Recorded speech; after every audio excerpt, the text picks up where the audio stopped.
प्रभु राम देव भगवान अल्लाह खुदा ईश आदि नाम एक ही शक्ति के हैं। वो कैसा है, कहां है, कैसे मिलता है, किसने देखा है? ये प्रश्नवाचक चिन्ह पूर्ण रूप से हटाने के लिए अवश्य सुनिए जगत गुरु तत्वदर्शी संत रामपाल जी महाराज के अमृत वचन, सर्व पवित्र धर्मों के पवित्र शास्त्रों के आधार पर। सत साहिब दर्शकों, मनुष्य अपने जीवन में अनेकों भक्ति साधनाएं करता है और हमेशा इस उम्मीद में रहता है कि भक्ति साधना करने से उसको सर्व सुख व शांति मिलेगी, लेकिन अक्सर होता उसके साथ बिल्कुल उल्टा है। वह भक्ति भी करता रहता है और दुखी भी रहता है। दर्शकों, ऐसी ही कहानी थी भिवानी हरियाणा के निवासी महेंद्र सिंह जी की। महेंद्र सिंह जी ने अपने जीवन में सभी पारंपरिक भक्ति साधना की और जब उन भक्ति साधना से कोई लाभ मिलता ना नजर आया तो इन्होंने सहारा लिया एक गुरु का। इन्होंने डेरा सच्चा सौदा पंथ को अपनाया और गुरमीत राम रहीम द्वारा बताए गए रास्ते पर भी चलने लगे। लेकिन अफसोस, इनको डेरा सच्चा सौदा द्वारा बताई गई भक्ति साधना से भी कोई फर्क नहीं पड़ा। इनके नशे की आदत से परिवार में कलह और आर्थिक परेशानियां ज्यों की त्यों बनी रहीं। दर्शकों, महेंद्र सिंह जी का कहना है कि मेरी जिंदगी तब बदली जब मुझे टीवी पर संत रामपाल जी महाराज का सत्संग सुनने का अवसर मिला, जिसके बाद महेंद्र सिंह जी के पैरों तले जमीन खिसक गई। इन्हें समझ आ गया कि मैं जो भक्ति साधना कर रहा हूं वह बिल्कुल शास्त्रों के विरुद्ध है, इसलिए मुझे भगवान से कोई भी लाभ नहीं मिल रहा है। दर्शकों, आज महेंद्र सिंह जी संत रामपाल जी महाराज से नाम दीक्षित है और उनके द्वारा बताई गई भक्ति साधना कर रहे हैं। आइए जानते हैं कि क्या संत रामपाल जी महाराज द्वारा बताई गई भक्ति साधना से महेंद्र जी को कोई लाभ मिला? क्या उनके जीवन की रूपरेखा बदली? आइए जानते हैं कि इसके पीछे की सच्चाई क्या है। सुनते हैं महेंद्र सिंह जी की कहानी उन्हीं की जुबानी। सर नमस्कार। नमस्कार जी, नमस्कार। सर क्या नाम है आपका? मेरा नाम महेंद्र सिंह झाझड़िया है जी। सर कहाँ से आए हैं आप? मैं गारणपुरा गांव है मेरा, तहसील तोसाम है, जिला भिवानी हरियाणा का रहने वाला हूँ। सर क्या करते हैं आप? मैं जी खेती बाड़ी करता हूँ जी। सर संत रामपाल जी महाराज से नाम दीक्षा कब लिया आपने? मैं रामपाल जी महाराज जी से नाम दीक्षा 2014 में 10वें महीने में लिया था जी। सर संत रामपाल जी महाराज से नाम दीक्षा लेने से पहले आप क्या भक्ति करते थे? संत रामपाल जी महाराज जी से नाम दीक्षा लेने से पहले मैं डेरा सच्चा सौदा सिरसा 1997 से 2010 तक गया हूँ जी। सर डेरा सच्चा सौदा से आपने किस संत से नाम दीक्षा ले रखी थी? संत गुरमीत राम रहीम सिंह से नाम लिया था जी मैंने। सर उनके द्वारा दी गई भक्ति आपने कितने साल तक की? मैं जी लगभग 13 साल तक उनके दिए मंत्र का जाप किया मैंने। सर जब आप डेरा सच्चा सौदा से जुड़े हुए थे, भक्ति तो आप कर ही रहे थे, तो फिर आप संत रामपाल जी महाराज की शरण में क्यों आए? जी एक दिन शाम को मैं बैठा था, बैठे बैठे इत्तेफाक से साधना चैनल लग गया और चैनल पर गुरुजी का सत्संग आ रहा था। तो वैसे ही भक्ति सुनने का, ये सत्संग सुनने का मेरे को शौक था, तो मैंने उसके ऊपर ज़्यादा गहरा ध्यान दिया। तो उन बातों से मेरे को ये लगा कि हम जहाँ जा रहे हैं वहाँ तो ऐसे ही इन बातों के बारे में कुछ भी नहीं बताया जा रहा जो ये संत बता रहे हैं। मैंने रामपाल महाराज का सत्संग सुन के महसूस किया और बहुत गहराई से सुना। सुनने के बाद वो टाइम थोड़ी देर के लिए आया, मैंने टाइम चेक किया, भाई ये 7:30 से 8:30 आता है, लगभग 10 या 5 मिनट में सुनने पाया था।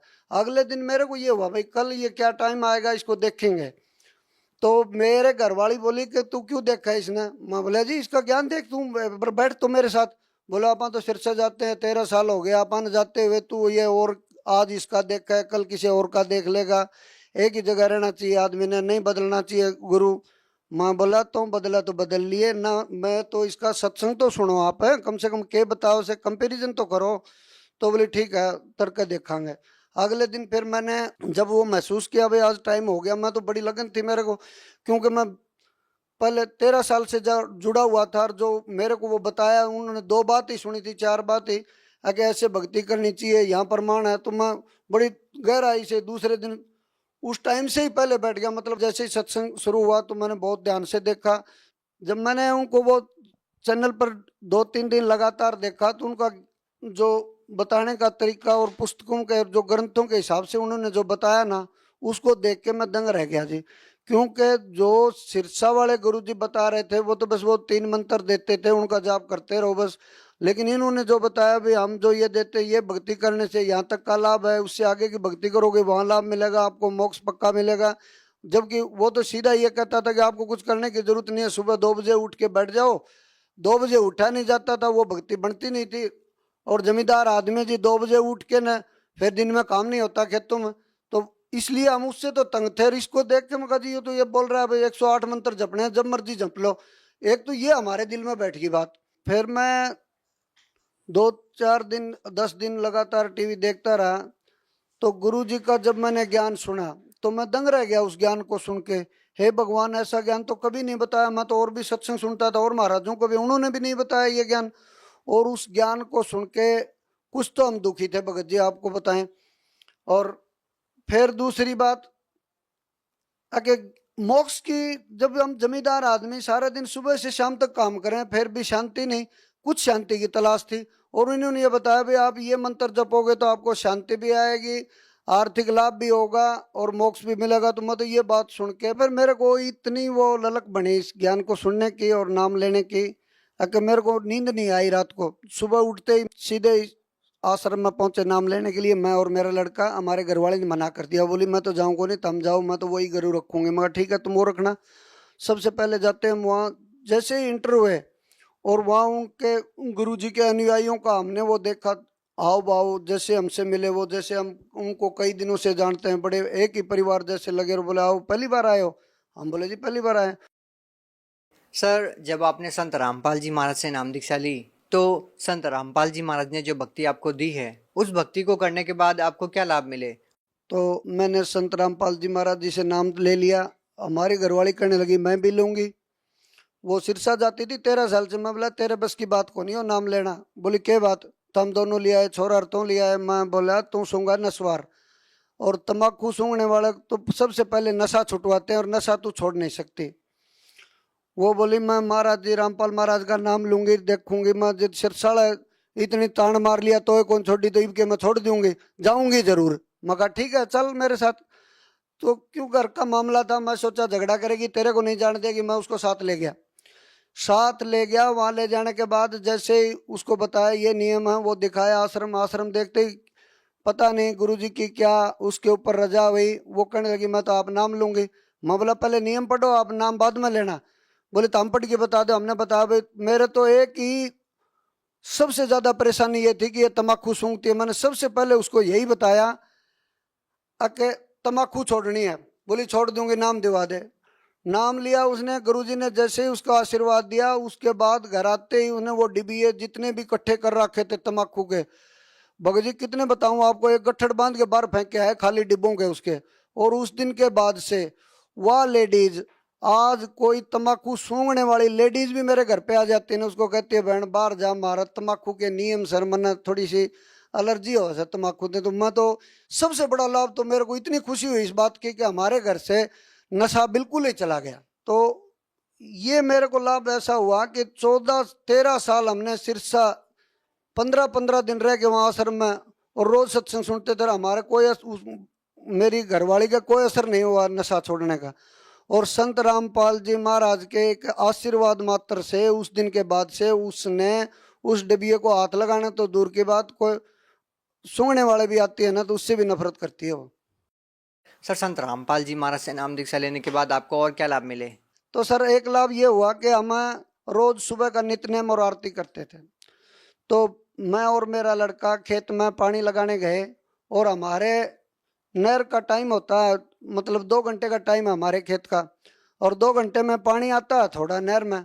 तो हम नहर का पानी चोरी करते थे, आरती भी करते थे, चोरी भी करने का मन बना लिया। तो मेरा लड़का कहने लगा पापा अब तो आरती करके आए हो भाई, चोरी जारी करते हैं जाके मुंडे खे, और आप मेरे को बोल रहे हो भाई पाइप डाल दो और पानी लगाएंगे। तो मैं बोले बेटा अपना खेत कौन भी जब पानी लगाए बिना तो बोले देख लिया। हमने पर मन के मते होके और वो पाइप डाल दिया नहर में और पानी चला के खेत में आके बैठ गए दोनों बाप बेटा। तो हम आके बैठ गए हमें बैठे कम से कम मेरा 2 घंटे का टाइम था नहर का, मेरे खेत तक पानी नहीं आया। पानी नहीं आया तो हमने सोचा पीछे कहीं नाली टूट गई हमारी, और हम दोनों पिता पुत्र भागे नाली नाली जाके देखा तो नहर में ही पानी नहीं है।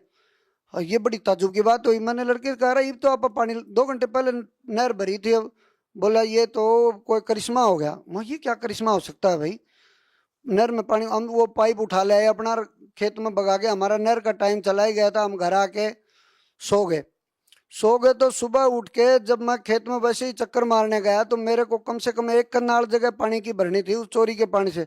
जाके देखा तो सर जी मेरी वो जगह पानी की फुल पाई। मेरे को बाद में नहर में पानी आया, मेरे से बाद वाला जिसका टाइम था वो वैसे ही उसको मैंने बोल दिया नहर थम गई भाई, पानी नहीं है नहर में। वो रात को पानी आया कि पता नहीं गुरुजी की ऐसी रजा हुई कि मेरे को जितना पानी लगाना था उतना पानी मेरी जगह वो फुल मिली मेरे को। अगली बार सत्संग में जब मैं गया तो संत रामपाल जी महाराज आशीर्वाद देते देते आ रहे थे, उस लाइन में मैं भी खड़ा था। तो मैंने प्रार्थना करी गुरुजी मेरा नहर का पानी कम है और मैं पानी के लिए चोरी करनी जरूरी हो जाती है क्योंकि हमारे पानी थोड़ा आता है। संत रामपाल जी ने कहा भाई बेटा या तो आप नाम छोड़ दो या फिर चोरी करो, दो में से एक बात बनेगी, दोनों नहीं चलेंगी। तो मैंने बोला ठीक है गुरुजी मैं नहीं लगाऊंगा महाराज जी पानी। तो उसके बाद इतनी जगह तो मैं बोता हूँ और इतनी जगह मेरा भाई बोता है। मैं बड़ा चिंतित था भाई पानी नहीं लगाएंगे, ट्यूबवेल का पानी लगाएंगे तो उससे उपज कम होती है, नहर के पानी से उपज ज्यादा होती है, हमारी ये शंका थी दिमाग में। तो भाई तो नहर का पानी चोरी कर करके लगा रहा था और मैं ट्यूबवेल से सिंचाई कर रहा था। और मेरे दिमाग में ये बात घर कर गई कि अब की बार तो फसल कम हो गई अपनी। मैं थ्रेसर लेके आया खेत में, पहले भाई ने निकलवाई, उसके खेत में 2 एकड़ में 80 मन गेहूं हुई। और मेरे उसके बाद थ्रेसर लगा गेहूं निकालने लगे तो मेरे खेत में सर जी आप विश्वास नहीं करोगे 125 मन गेहूं पैदा हुए 2 एकड़ में। मैं उसी टाइम हे बंदी छोड़ मेरे मन से ये निकला कि ये क्या कमाल हो गया भाई। भाई भी चिंतित हुआ, बोला यार मैं इतना पानी नहर का लगाया, तूने एक ही पानी लगाया था नहर का, तो सारी ट्यूबवेल से सिंचाई कर रहा है और तेरे खेत में इतनी ज्यादा गेहूं कैसे हुई, तूने मेरे भरोटे ठा लिए कि वो तो अपने मजाक में बोल रहा था। लेकिन मैं संत रामपाल जी महाराज को मन ही मन धन्यवाद कर रहा था। गुरुदेव मेरे को नहीं पता था, हम तो अनजान जीव हैं, हमें नहीं पता था कि ऐसा भी हो सकता। मैं आपको क्या बताऊं सर, उस टाइम कोई मेरे पास शब्द नहीं था। मैं अंदर से इतना वो भावुक हो गया कि क्या करें, कैसे हुआ ये। गुरुजी ने तो इतना बड़ा वो कर दिया, इतनी आप भक्ति भी नहीं करते, आप तो चोरी की सोचते थे। तो लड़का बोला पापा अब की बार सत्संग में जाएंगे तो आप संत रामपाल जी महाराज जी को बताना है ये बात। मैं बोला पक्का बताऊंगा। और अगले सत्संग में जैसे ही उस लाइन में मेरा नंबर आया, मैंने गुरु जी से कहा गुरुदेव हम तुझ बुद्धिजीव हैं, हम नहीं समझते आपकी छोटी छोटी बातों को। आपने तो नहर का पानी चोरी करने से मना किया था, लेकिन मैं नहीं समझा कि मेरी खेत में पैदावार भी इतनी ज्यादा हो जाएगी, मैं नहीं समझ सका था। तो उन्होंने मेरे सिर में थप्पड़ मार के कहा विश्वास रखो पगले, ऐसे मत किया करो तुम लोग। उस दिन मेरे को बहुत दृढ़ विश्वास हुआ भगत जी। उस दिन के बाद से हमने ना तो कभी नहर की तरफ देखा भाई पानी है या नहीं है, बस अपने को तो खेत में काम करना, पानी है तो नहर का लगा लिया, नहीं ट्यूबवेल का लगाना।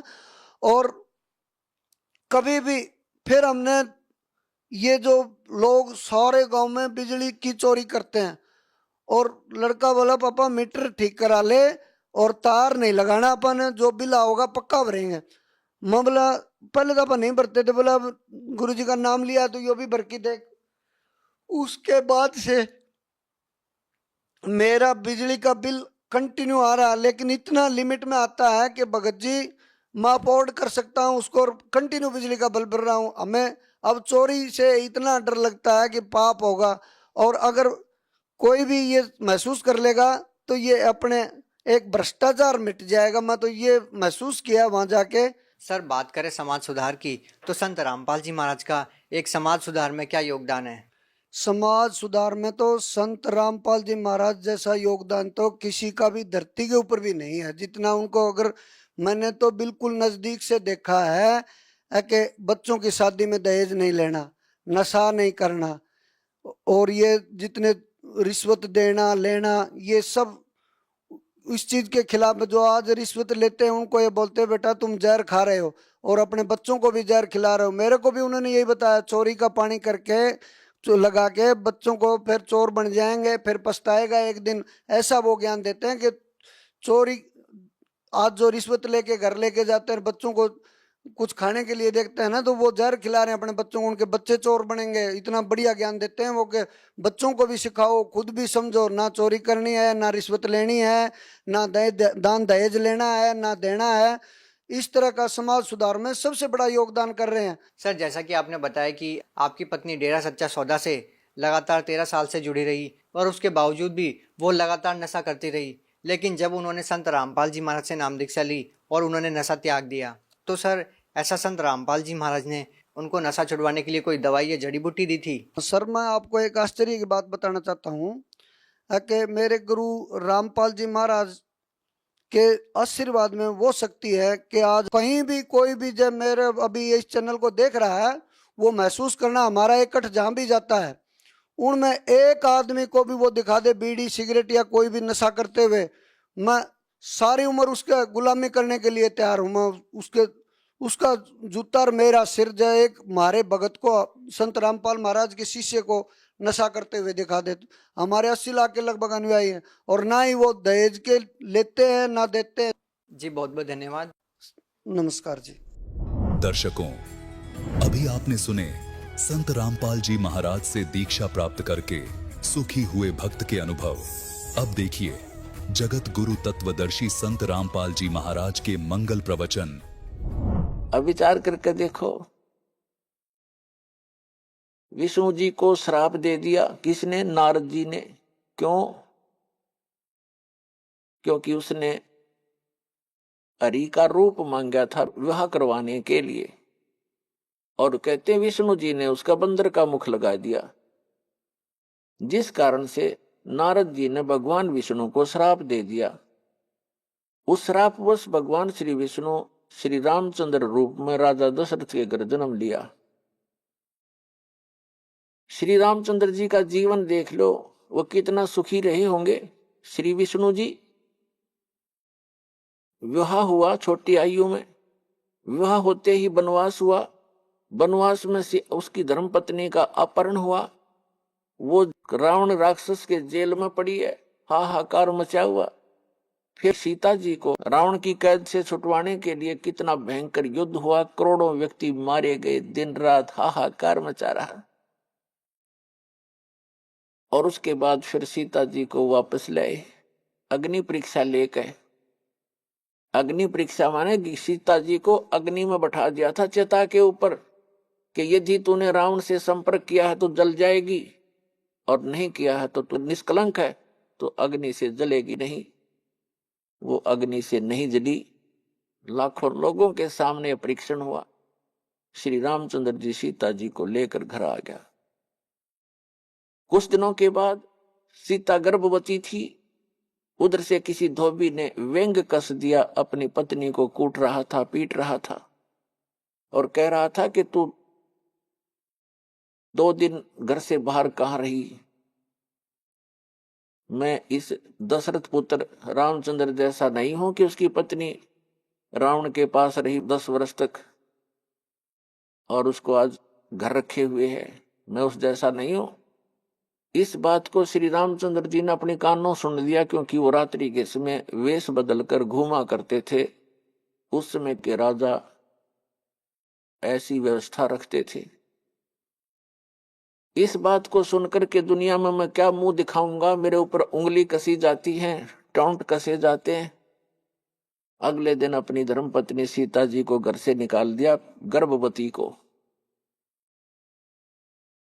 पुण्यात्माओं, यदि हमने लोक वेद लोगों के ही दंत कथाओं से ही अपना शासन व्यवस्थित करना है, तो कैसे हम राजा, कैसे हम भक्त, कैसे हम भगवान? लाखों लोगों के सामने परीक्षण किया सीता जी का, और वो निष्कलंक।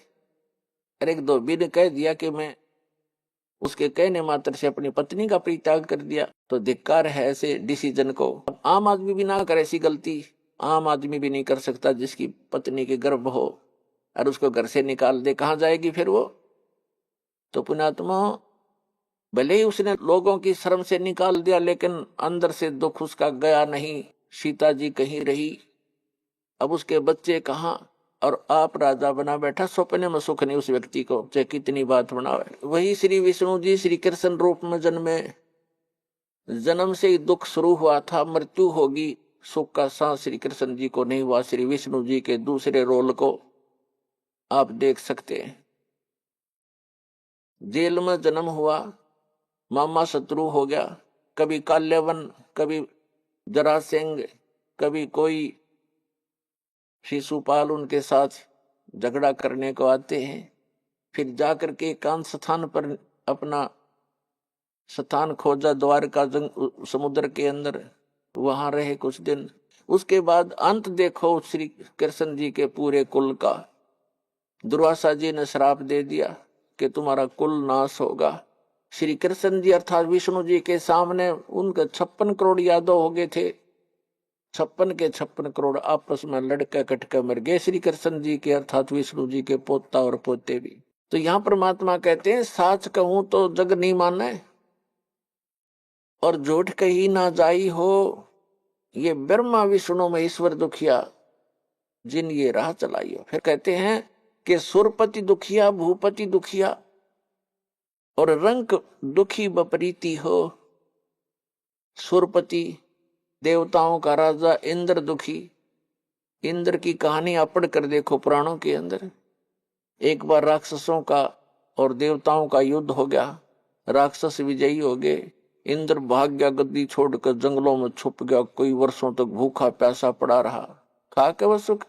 और इंद्र की मृत्यु के उपरांत उस राज को भोग कर ये राजा, चाहे स्वर्ग का हो चाहे पृथ्वी का हो, अगला जन्म उसका गधे से शुरू होता है। तो बाढ़ में जाओ ऐसा राज जो अगले जन्म में गधा बने। तो हम बिना ज्ञान के इस झूठे सुख को सुख मानकर अपना जीवन नाश कर रहे हैं। अब इसको सफल करो पुण्यात्माओं। हमें विकल्प प्राप्त हुआ, अभी तक इसका विकल्प नहीं था, कोशिश करके भी हम काल के जाल से नहीं निकल पा रहे थे। अब क्या बताते हैं परमात्मा के सुरपति दुखिया, भूपति दुखिया, रंक दुखी बपरीती हो। कि रंक यानी निर्धन व्यक्ति तो स्वाभाविक दुखी होता है, उस पर तो सभी दुख विद्यमान होते हैं। अब क्या बताते हैं कि कह कबीर और सब दुखिया, एक संत सुखी मन जीती हो। एक संत सुखी हो सकता है इस पृथ्वी पर जिसने अपने मन को जीत लिया। मन को पुण्यात्माओं जीतना कोई हंसी खेल नहीं है। और गीता में लिखा है कि अर्जुन ने पूछा कि हे भगवान, आप कहते हो कि मन और इंद्रियों को रोक के एकांत स्थान पर ध्यान लगावे। तो अर्जुन कहता है भगवान, इस मन को रोकना बड़ा कठिन है। इस बात को गीता ज्ञानदाता भी कहता है कि मन को रोकना तो वायु तूफान को रोकने के तुल्य है। फिर भी कहा है कि कोशिश करे, उसका अभ्यास करने से उसका कुछ राहत मिल सकती है। ये तो है एक वेद ज्ञान जो इनकम्प्लीट है, क्योंकि बहुत से ऐसे ऋषि हैं, जैसे एक श्रृंगी नाम के ऋषि थे। उन्होंने इसी आधार से वन में जाकर घोर तपस्या की, हठ योग किया, इसी मन को रोकने के उद्देश्य से। पुण्यात्मा, तत्व ज्ञान न होने से हम मनमुखी साधनाएं और अज्ञान के आधार से ये जीवन नाश करते रहे।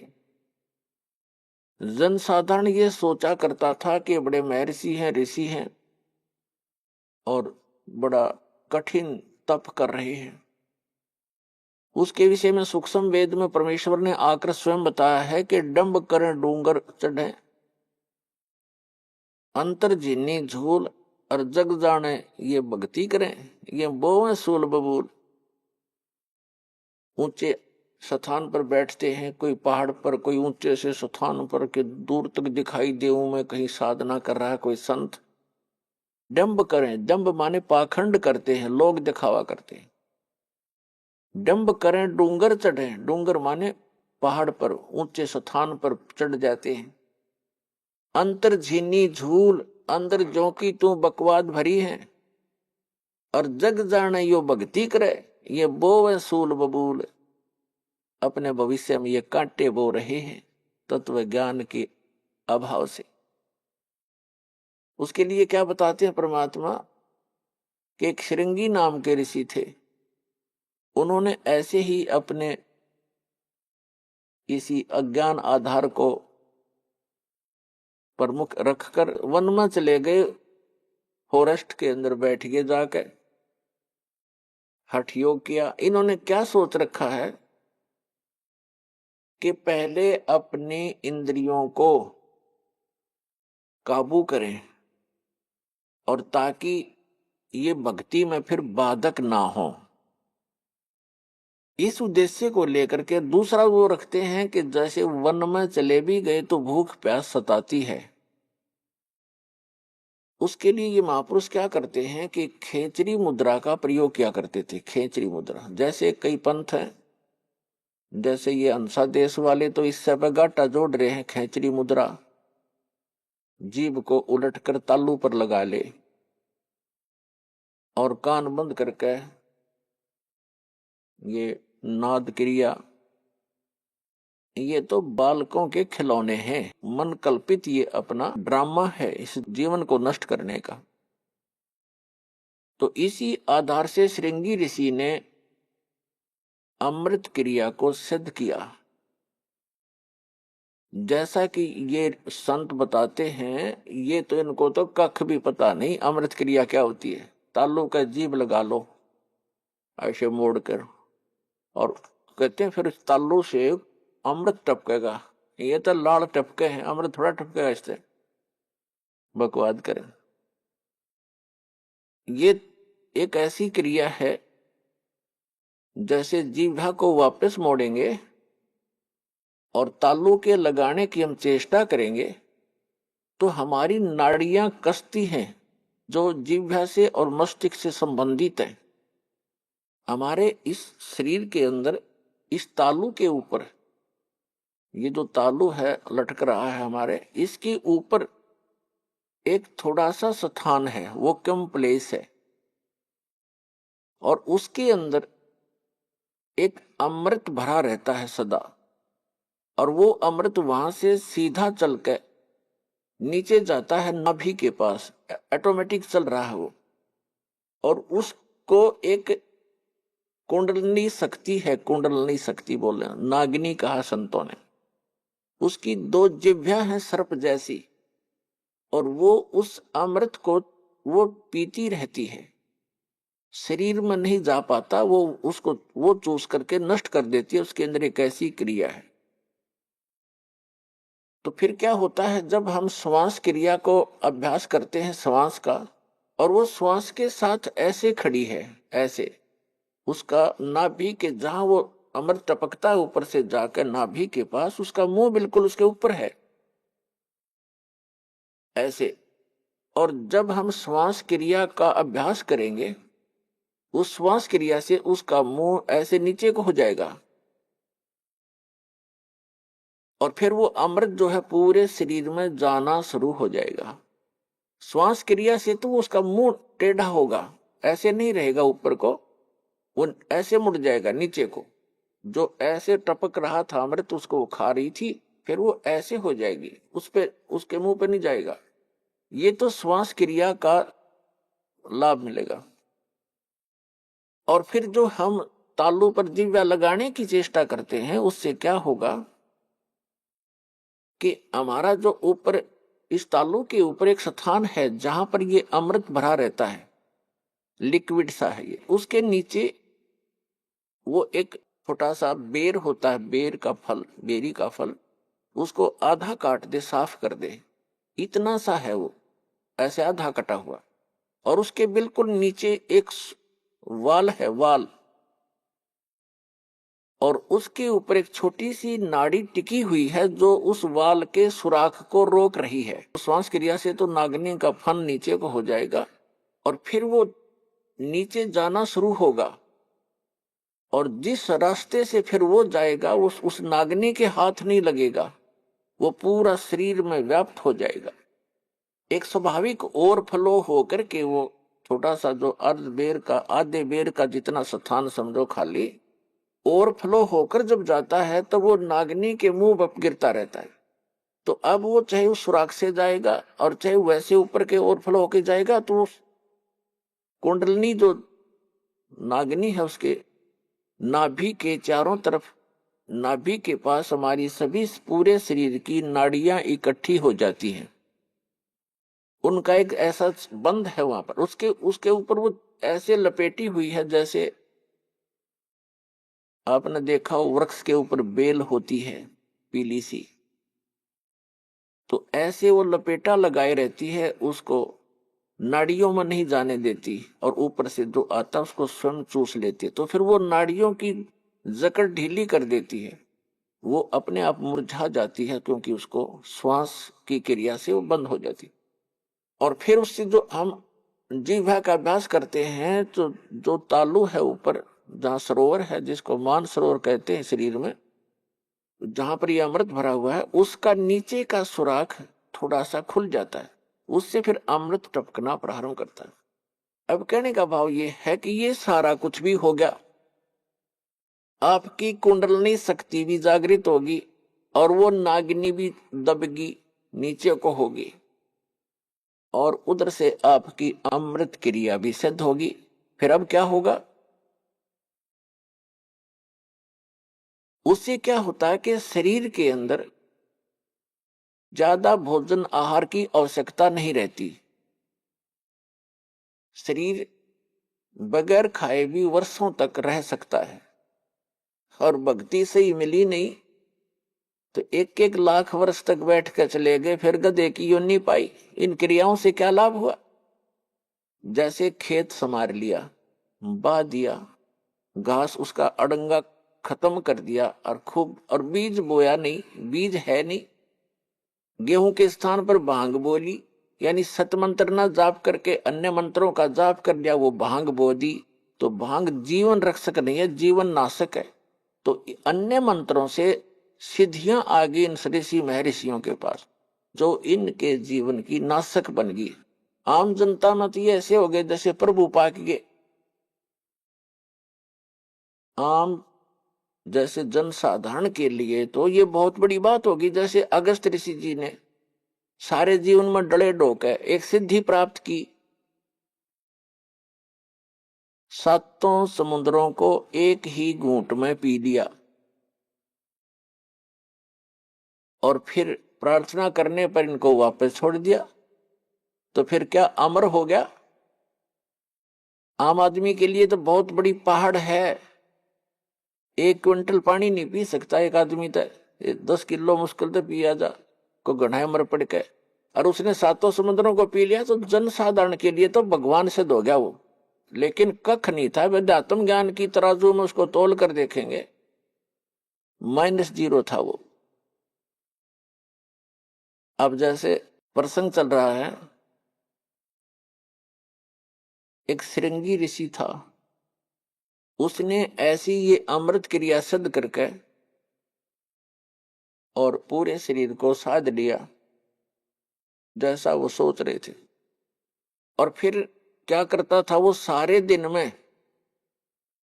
एक वृक्ष की छाल पर एक बार दिन में जिह्वा लगाता था, ऐसे चाटता था, उसी से संतुष्ट हो जाता था, क्योंकि उसने अमृत क्रिया को सिद्ध कर रखा था।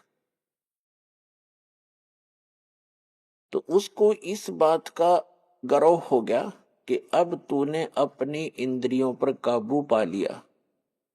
वो ऋषि अयोध्या नगरी के पास बाहर बनी में, बाहर जंगल में, वन में, गांव से थोड़ा आधा किलोमीटर की दूरी पर रास्ते के साथ में बैठ गया वृक्ष की तरफ मुंह करके,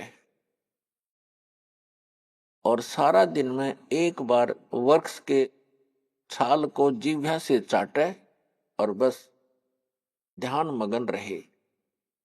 कुछ ही दिनों में आने जाने वालों ने देखा कि एक महापुरुष बैठे हैं, ना खाते हैं, ना पीते हैं, ना सोते हैं और ना उठते हैं। आसपास पूरी नगरी अयोध्या के लिए एक बहुत बड़े जो है अचंभे की बात थी। नगर के लोग देखने जाने लगे, सारा सारा दिन बैठे रहते थे, सारी सारी रात बैठे रहते थे। जब उनको पक्का यकीन हो गया कि सचमुच महापुरुष के ये तो भगवान से मिल चुका है, सारे नगर में तहलका मच गया। राजा दशरथ तक बात गई। राजा भी स्वयं वहां पर गए अपने परिवार समेत संत के दर्शनार्थ, लेकिन संत मस्त हैं, ना किसी से बोलते हैं और न ही दिन रात में कहीं उठते और बैठते हैं, ना जाते हैं, ना कुछ पीते हैं, ना खाते हैं। उनके साथ उनकी बेटी भी गई राजा दशरथ की। श्री रामचंद्र जी और अन्य का जन्म तो बहुत बाद में हुआ है। उसमें उनकी एक पुत्री थी। अब राजा की लड़की प्रतिदिन अपनी नौकरानियों के साथ वहां जाने लगी। उसने किसी वैद्य को बुलाकर पूछा किसी व्यक्ति से कि ये ऋषि बात करे तब बात बने, कोई आशीर्वाद प्राप्त करें हम। तो एक वैद्य ने बताया कि जहां ये जिह्वा से चाटता है वहां पर मधु का लेप कर दिया जाए, यानी शहद लगा दिया जाए। अगले दिन उस राजा की लड़की दशरथ की बेटी ने ऐसा ही करवा दिया। जहां वो जिह्वा लगाता था वहां शहद लेप दिया थोड़ा सा। पहले दिन एक बार जिह्वा लगाता था, पहले वो, उस दिन उसने 2-3 बार चाटा, क्यों स्वादिष्ट लगा। अगले दिन तो कुछ ज्यादा लगा दिया तो और ज्यादा चाटा। धीरे धीरे उसका जो है भूख जागृत होगी। फिर उसको खीर ख्यार खिलाने लग गए। कुछ दिन के बाद वो हलवा पूरी खाने लग गया। अपने पिता की आज्ञा लेकर लड़की ने कहा कि ऐसे महापुरुष को पिताजी घर ले चलते हैं। राजा दशरथ ने उनको गुरु धारण कर लिया। श्रृंगी ऋषि युवा थे, अपने घर पर रख लिए और उन्हीं की देख रेख में, उन्हीं की आज्ञा से पुत्र प्राप्ति के लिए एक अनुष्ठान की तैयारी की। और उससे पहले वही श्रृंगी ऋषि दशरथ की पुत्री बेटी को लेकर चंपत हो गया। तो पुण्यात्माओं, परमात्मा कहते हैं मन के मते न चालियो, ये मन है पक्का दूत, और ले डोबे दरिया में जा हाथ से छूट। विकार मरे मत जानियो, जो भूबल में आग। जैसे ये साधु संत ऋषि वेदों और गीता के अनुसार साधना करके इनको ये भ्रम हो गया था कि हमने विकारों का नाश कर लिया। तो परमात्मा कहते हैं विकार मरे मत जानियो। जैसे अग्नि का अंगारा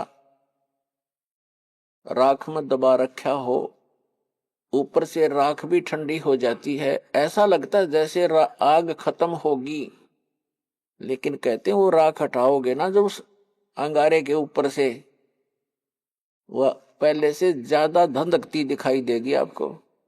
तो यहां परमात्मा कहते हैं विकार मरे मत जानियो, जो भूपल में आगे।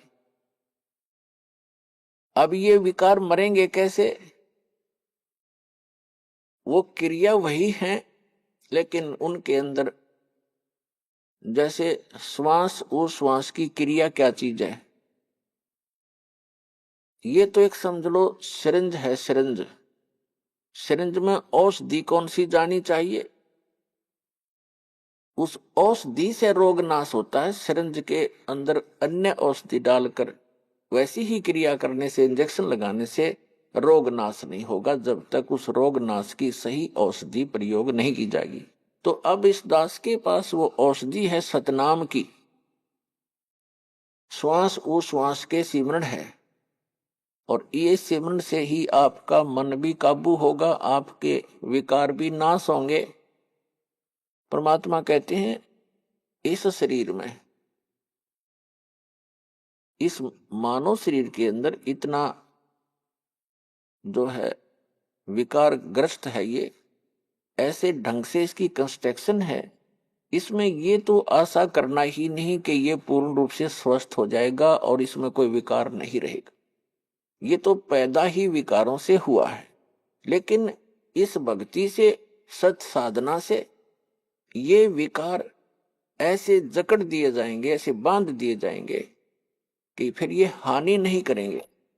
जैसे कोई पशु है और वो ऐसे फूंफा करता है, मार देता है, सींगों से मार देता, तो उसको बांध दिया जाता है टाइट रस्से तक। अब वो रस्से से इतना टाइट बांध दिया गया है कि वो हानि नहीं कर सकता, फूंफा कर सकता है, लेकिन उसकी सीमा बना दी। अभी आपने सुने संत रामपाल जी महाराज के मंगल प्रवचन। आइए अब सुनते हैं संत रामपाल जी महाराज से नाम दीक्षा लेकर सतभक्ति करके अद्भुत लाभ प्राप्त करने वाले अनुयायी के विचार। दर्शकों, कई बार हमें कर्मों की मार इतनी जोर से लगती है कि हमारा जीवन नरक बन जाता है। दर्शकों, ऐसी ही कहानी थी पंजाब के रहने वाले जसपाल सिंह जी की। जसपाल सिंह जी पेशे से डॉक्टर हैं और इन्हें कर्मों की मार इतनी जोर से लगी कि जिसके कारण इन्हें जेल जाना पड़ गया। दर्शकों, जसपाल सिंह जी का कहना है कि मेरी जिंदगी तब बदली जब जेल से कुछ दिनों की छुट्टी मिलने के दौरान मुझे ज्ञान गंगा पुस्तक प्राप्त हुई। दर्शकों, आखिर संत रामपाल जी महाराज ने इस ज्ञान गंगा पुस्तक में ऐसा क्या लिखा है कि जो भी इसको पढ़ता है वह संत रामपाल जी महाराज का ही होकर रह जाता है। दर्शकों, आइए जानते हैं कि आखिर ज्ञान गंगा को पढ़ने के बाद जसपाल सिंह जी कैसे जेल से छूटे और इन्होंने संत रामपाल जी महाराज को ही अपना गुरु क्यों चुना। सुनते हैं जसपाल जी की कहानी उन्हीं की जुबानी। सर नमस्कार। नमस्कार जी। क्या नाम है आपका? डॉक्टर जसपाल सिंह कपूर। डॉक्टर साहब कहाँ से आए आप? मैं गांव जसड़ा, मंडी गोविंदगढ़ से। पंजाब से? हाँ जी, पंजाब से। सर, संत रामपाल जी महाराज जी से नाम दीक्षा कब लिया? मैंने संत रामपाल जी महाराज से 26 जनवरी 2016 को ली थी। तो इसका मतलब आप कभी संत रामपाल जी महाराज जी से मिले भी नहीं होंगे? नहीं। तो संत रामपाल जी महाराज जी से किस प्रकार से जुड़ना हुआ? मैं संत रामपाल जी महाराज से मेरे को सज़ा हो गई थी केस में, 10 साल की सज़ा थी। मेरे को NDPS, मैं डॉक्टर था, मेरे किसी लाग डाट हो गई थी, मेरे पे झूठा केस डलवा दिया था, तो 10 साल की सज़ा हुई थी, जेल में हो गया था। फिर मैं वहाँ से किताब पढ़ी मैंने, ज्ञान गंगा मिली मुझे, किसी भक्त के घर में गया था मैं। लेकिन आपने बताया आप तो जेल में थे। मैं छुट्टी पे आया हुआ था, पैरोल पे, मैं 42 दिन की छुट्टी पे आया हुआ था। तो किसी के भक्त के घर में, भक्त नहीं, किसी के रिलेटिव भक्त किसी के घर में गया था, तो वहाँ पर ज्ञान गंगा बुक पड़ी थी। तो मैंने उठा के देखा उसको, मैं 2 पढ़ने पड़े। मैं गुरुजी उनसे कहा, उनको भक्तों को कहा, मैंने क्या मैं ये बुक पढ़ सकता हूँ, ये बाबा जी कौन है? तो उन्होंने बताया कि ये हमारे मौसी जी के हैं। उनके मतलब डॉक्टर ने जवाब दे दिया, बीमार बहुत थे तो ये ठीक हुए हैं। फिर मेरे मन में इच्छा, और मैं कहा इनकी फिर पढ़नी चाहिए, ये कौन से हैं। तो फिर मैं वो बुक अपने साथ ले गया, घर पे रखी रही। तो फिर मैंने जब उसको पढ़ा थोड़ा होता, तो ज्ञान अजीब लगा मुझे पढ़ के। और ये भी हुआ कि उसमें बहुत कुछ ऐसी बातें लिखी हुई थी कि जो कभी मैंने सुनी नहीं और पढ़ी नहीं थी, तो और सच्चा भी लग रहा था। फिर मैंने मिला के भी देखा उसके बारे में, पूरी खोजबीन की। मैं शाम को सुनता था भक्तजनों के जो भी विचार आते थे टीवी पे, कई साधु महाराजों के। फिर कुदरती संत रामपाल जी महाराज का चैनल लगे, साधना टीवी पे आ रहे थे, तो वो सुन के मैंने कहा ये तो वही बाबा जी हैं जो किताब में हैं। तो मेरे अंदर जो क्वेश्चन थे, जो मतलब कि सारी इच्छाएं थी कि मैंने परमात्मा के बारे में जो हल नहीं हो रहा था कि गुरु नानक देव जी गुरु कौन है, कुछ ये भी बातें, और वो सारी क्वेश्चन मन में हल कर दिए। दिल में एक मतलब ठंडक सी जैसे पड़ गई हो, बहुत ही यानी मन को संतुष्टि हुई कि यही सच्चा ज्ञान है। जो साधु संत हैं ये जो बताते हैं परमात्मा के बारे में, और अपना अज्ञान घोल रखा है उन्होंने कि परमात्मा को एक तरफ तो निराकार बताते हैं, फिर सचखंड और सतलोक की बातें भी करते हैं। संत रामपाल जी बताते हैं कि जैसे सूरज का प्रकाश आ रहा है, अगर हम सूरज को निराकार कहें तो ये कैसे हो सकता है, अभी सूरज है नहीं और उसका प्रकाश आ रहा है।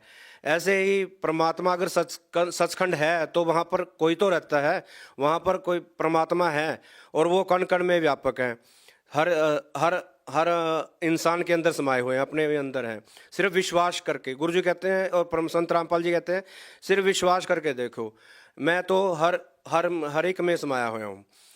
तो इसी के मतलब कि मैंने जब वो पढ़ा, मेरे ज्ञान मतलब हृदय में समाने लगा परमात्मा का, तो मैं उनसे मतलब कि फिर मैंने छुट्टी चला गया अंदर। फिर मेरे को ये नहीं पता था कि मैं कहाँ से नामदान कैसे लूँ।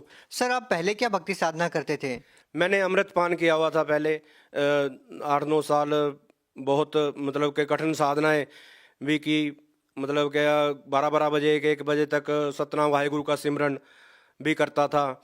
और जो भी जैसे कोई बता देता था कि परमात्मा के दर्शन ऐसे किए जाते हैं, हठ योग करना है ना, सुबह उठ के 12-1 बजे तक बैठे रहना, 2-2 2.5-3-3 घंटे मंत्र जाप करने, इससे तुम्हें गुरु नानक देव जी के दर्शन होंगे, ऐसे फल प्राप्त होगा, हैं ये करने से ये होगा।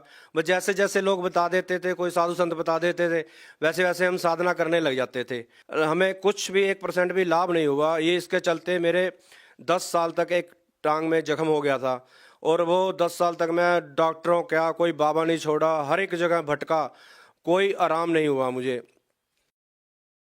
सर आपने बताया कि आप पेशे से एक डॉक्टर हैं और आप अपनी शारीरिक बीमारी तो दूर कर सकते थे, लेकिन आपने बताया कि आप जेल में थे और आपको एक पुस्तक मिली जब आप छुट्टी पे आए हुए थे, तो कहीं ना कहीं उस बुक को पढ़ करके आपको उम्मीद की किरण जगी और आपको लगा कि आपको कुछ राहत मिल सकती है। तो किस प्रकार की आप राहत चाहते थे, किस प्रकार की उमंग आपके मन में जगी? क्या पुस्तक को पढ़ करके आप सोच रहे थे उस टाइम पे?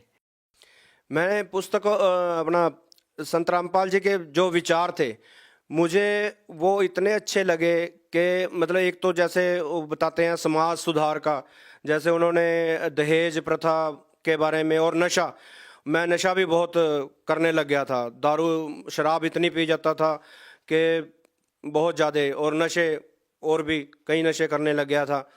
तो जो ये संत रामपाल जी का सबसे पहले यही है कि नशा छुड़वाने का।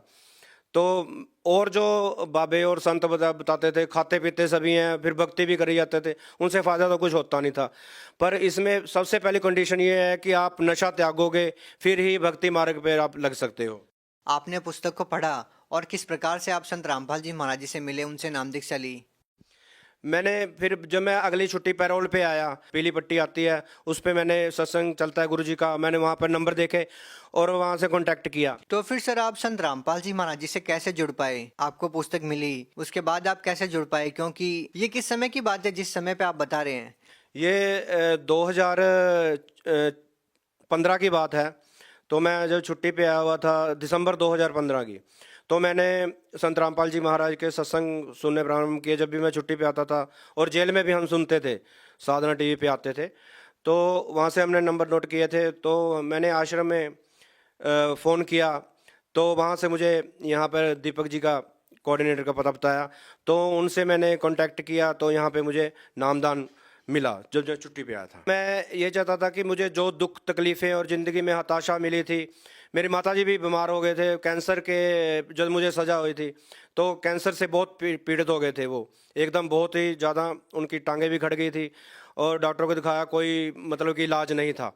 तो उसके सज़ा होने के जब मैं पैरोल पे आया था, तो मेरी माता जी 1 महीना उनके पास रहा, फिर उस जो दोबारा छुट्टी पे चला गया तो माता जी की डेथ हो गई थी।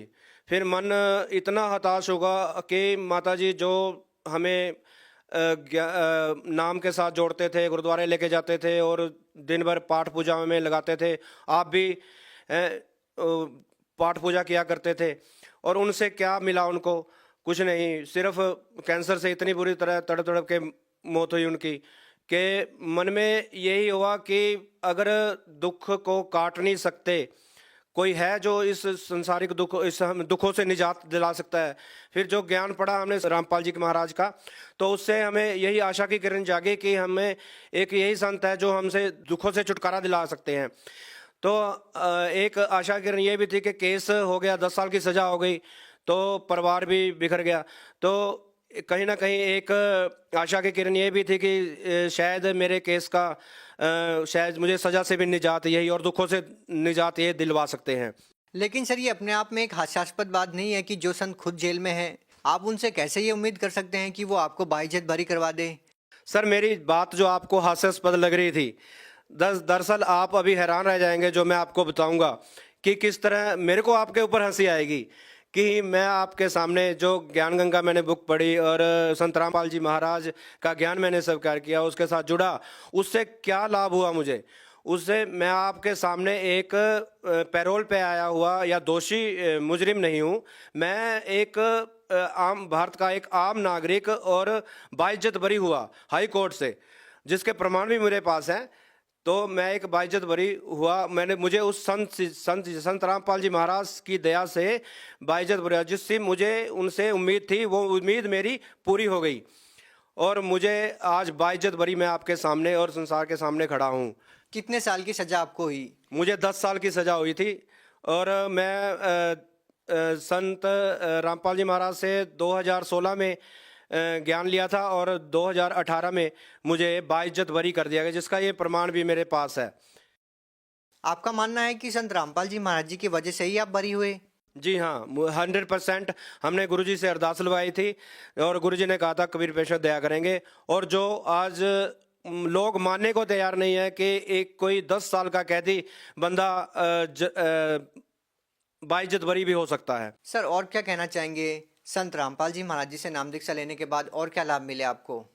और लाभ ये है, जो मेरे को परमात्मा की खोज थी और जिसकी कठिन साधनाएं करते थे, मंदिर में भी जाते थे, हनुमान चालीसा पढ़ते थे और बहुत सी ऐसी जो भी बता देते थे वैसी भक्ति करने लग जाते थे। मतलब तड़प थी एक अंदर के और परमात्मा के बारे में पता चला। और जिस दिन नामदान लिया उस दिन हृदय में ठंडक बढ़ गई और इतने मतलब के लाभ हुए। सबसे बड़ा लाभ तो यही है कि मेरे को जो 10 साल की सजा हुई थी उससे बाइज्जत बरी हो गया। और दूसरा, मेरी धर्मपत्नी जो थी उनको यानी पित्ते का ऑपरेशन करवाया था, उन्हें कुछ भी हजम नहीं होता था, बहुत ज़्यादा दर्द होने लग जाता था, बहुत इलाज करवाए लेकिन उनसे आराम नहीं हुआ। नामदान लेने के बाद ही जब ही तुरंत गुरु जी की कृपा से, संत रामपाल जी महाराज की कृपा से वो तकलीफ सदा के लिए ख़त्म हो गई। सर, इस साइंस के ज़माने में, आधुनिकता के इस दौर में लोग जब बीमार होते हैं तो डॉक्टरों के पास जाते हैं। आप खुद एक डॉक्टर हैं और आप कह रहे हैं कि आप संत की शरण में जाते हैं जब किसी प्रकार की शारीरिक प्रॉब्लम होती है। ये भी अपने आप में एक हैरान करने वाली बात है। क्या कहना चाहेंगे? जी, ये कोई हमको कोई दवाई नहीं देते संत जी, सिर्फ जो उनका नामदान हम लेते हैं, जो नाम जपते हैं, मंत्र जपते हैं, उनसे ही एक ऐसी पावर आ जाती है, पॉजिटिव पावर आ जाती है, जिससे बीमारी अपने आप ही दूर हो जाती है। एक ऐसी शक्ति आ जाती है इंसान में और जो कि नेगेटिविटी जो है, बीमारियां हैं, ये अपने आप ही दूर हो जाती हैं। सर, लोगों की कैंसर जैसी भयानक बीमारियां ठीक हो रही है, आप एक डॉक्टर हैं, आप ये अच्छे से समझते हैं। कैसे बगैर किसी इलाज के एक कैंसर जैसी बीमारी ठीक हो सकती है? जी हाँ, ये आपको एक हास्यास्पद बात लगेगी कि कैंसर जैसी बीमारियां एक नाम लेने के वजह से ठीक हो जाती है। ये बिल्कुल सत्य है कि कैंसर क्या, परमात्मा कहते हैं संत रामपाल जी महाराज कि कैंसर का बाप भी आ जाए वो भी ठीक होके जाएगा। सिर्फ मर्यादा में रहते हुए आप भक्ति कीजिए। आप भक्ति करेंगे और थोड़ा टाइम देंगे, फिर देखिए आपको क्या लाभ, एक बीमारी ही नहीं, आपका सभी दुख दूर होंगे और संसारिक लाभ भी मिलेंगे। सर, कहीं आप संत रामपाल जी महाराज से इसलिए तो प्रभावित नहीं है कि आप जेल से छूट गए हैं या आपकी बीमारी ठीक हो गई है। सर अगर हम सॉलिड चीज़ की बात करें कि वास्तव में ही लोग इस बात पे विश्वास करें, क्योंकि लोग तो ये भी सोच सकते हैं ना कि आपके वकील ने अच्छी पैरवी की हो, या हो सकता है कि बीमारी ज़्यादा बड़ी ना हो इसलिए आपको आराम मिल गया हो, इसलिए आपको राहत मिल गई हो जेल से। एक वाजिब चीज़ क्या है जिससे लोग वास्तव में ही समझे कि जो संत रामपाल जी महाराज हैं वो वास्तव में ही पूर्ण संत है। जैसे कि आपने कहा ये सॉलिड चीज़ क्या है, ये सॉलिड चीज़ तो परमात्मा का ज्ञान है। संत रामपाल जी महाराज ने मेरे को जब बरी कराया तो मैं उनको केवल एक महान संत ही जान पाया था, और जब मैंने बाहर आके मैंने और उनके बारे में जाना और ज्ञान ग्रहण किया तो मुझे वो एक महान संत ही नहीं बल्कि भगवान नजर आए, जो कुछ भी कर सकते हैं, कोई भी बीमारी और कुछ भी केस तो क्या वो कुछ भी कर सकते हैं संसार में। ये बस मैं ये बता नहीं सकता। सर आप भगत समाज को क्या संदेश देना चाहेंगे?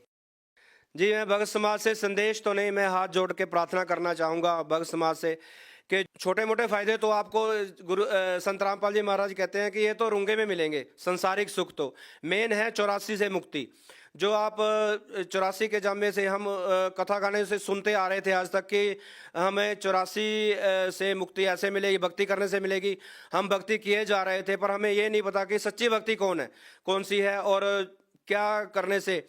बस साधना किए जा रहे थे, रिपीटेशन करते थे, पाठ कर लिया, सुबह कर लिया, शाम को कर लिया, जाए मत्था टेक लिया जहाँ भी कहते थे शायद वहाँ से हमें शांति मिल जाए, पर होता कुछ नहीं था और बल्कि हमारे दुख तकलीफें और बढ़ती जा रही थी। और अब पता चलता है कि जैसे आपका एक गुरु जी का ऐसा ज्ञान है संत रामपाल जी महाराज का, जैसे मक्खन हम दूध को रिड़कते हैं तो मक्खन ही निकलता है, पानी रिड़कने से मक्खन नहीं निकलेगा। तो इस तरह जैसे वो मक्खन निकलता है इसी तरह इस ज्ञान का पता लगता है कि भी हाँ भी ये वाकई ये ज्ञान है। सर आप नशे के संबंधित केस में ही जेल में गए और ये भी कहा जाता है कि पंजाब में नशा भारी मात्रा में प्रयोग किया जाता है। तो सर हम आपसे ये भी जानना चाहेंगे कि जैसे कि आपने बताया कि आप जेल में बहुत ज़्यादा नशा करने लग गए थे, तो इस बारे में आप क्या कहना चाहेंगे? क्या अभी भी आप नशा करते हैं? जी नहीं, अब संत रामपाल जी महाराज का ज्ञान पढ़ने के बाद तो मैं तो क्या कोई भी इंसान उस नशे को हाथ तक नहीं लगाएगा। तो ये ज्ञान ही ऐसा है कि अपने दिल ही नहीं करता कि नशा करने को, और कोई बातें भी करता है या कोई बीड़ी सिगरेट भी पीता है सामने कोई शराब तो उल्टी वोमिटिंग जैसा होने लग जाता है। और संत रामपाल जी महाराज का ज्ञान पढ़िए, बताइए, तभी आप इस नशे जैसी इस कृत्यों से और जो भी समाज में ये कृतियाँ फैली हुई हैं, दहेज प्रथा वगैरह, इनसे हम छुटकारा पा सकते हैं। सर जब मैं जेल में था तो वहाँ पे मेरी ड्यूटी लाइब्रेरी में लगी थी, तो लाइब्रेरी में मैंने वहाँ पर संत रामपाल जी महाराज के डिप्टी साहब से आज्ञा लेके मैंने वहाँ पे किताबें रखी, ज्ञान गंगा, भक्ति से भगवान तक, गीता तेरा ज्ञान अमृत, और भी कई किताबें थी।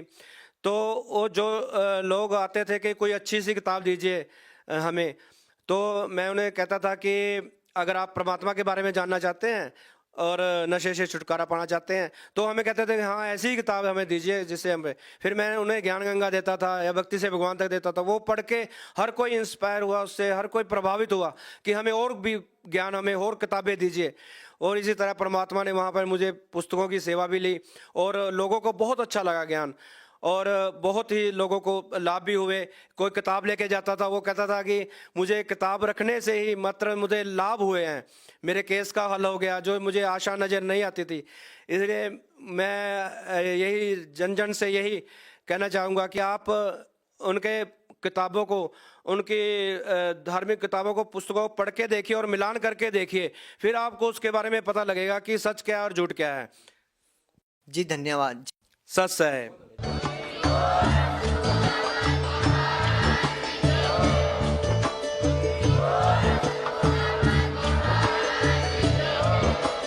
आप सुन रहे थे जगत गुरु तत्वदर्शी संत रामपाल जी महाराज जी के मंगल प्रवचन। अधिक जानकारी के लिए विजिट कीजिए हमारी वेबसाइट www.jagatgururampalji.org। संत रामपाल जी महाराज जी के शुभ आशीर्वाद से पूरे विश्व भर में 500 से भी ज्यादा नाम दीक्षा केंद्र हैं, जिन पर संत रामपाल जी महाराज जी द्वारा ऑनलाइन निशुल्क नाम दीक्षा दी जा रही है। अपने नजदीकी नाम दीक्षा केंद्र का पता करने के लिए संपर्क करें 8222880541।